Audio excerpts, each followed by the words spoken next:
A group in Akron says they are ready to be part of the solution when it comes to youth violence. In the first quarter of this year, overall violence was down in Akron compared to the year before, but the city is still seeing children shooting and dying. When these numbers came out in May, we talked to a local pastor who said more was needed to build trust.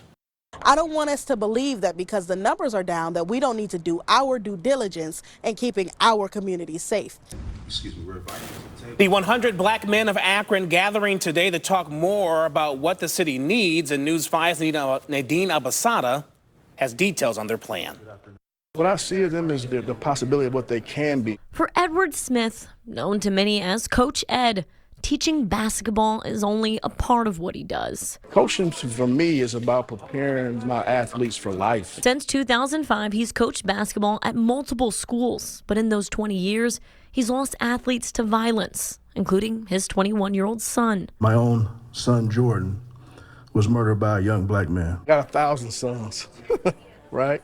So it just motivates me to do what I can to make sure that they don't meet the same fate. That same mission is what drove the organization, 100 Black Men of Akron, to speak out today in the same location of last week's shooting. I issue a clarion call to every organization, every leader, every citizen.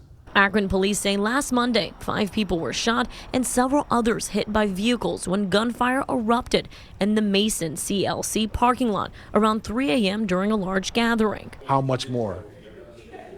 How much longer do we have to see incidents like we've seen? In an effort to curb the violence, the 100 Black Men of Akron announced several changes, including expanding their leadership and mentorship programs from 4 schools to 6.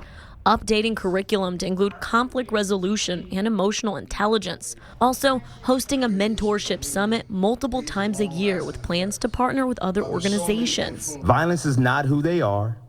It's a false identity born from survival, not from destiny. We must respond not just with enforcement, but with engagement. Akron Mayor Seamus Malik supports the group's call to action, noting that while overall gun violence may be decreasing, major incidents like last week's continue to occur. Every single incident that we can avoid is a win, right? He also emphasized that real change will take a collective effort. Their goal, to ensure every young person in Akron gets the chance they deserve. To every young person in Akron, we see you, we need you, and we have not given up on you. To our community, let's not wait for another headline to act. Let's show up now with open arms, open ears, and open hearts. Reporting in Akron, Nadine Abasada, News 5.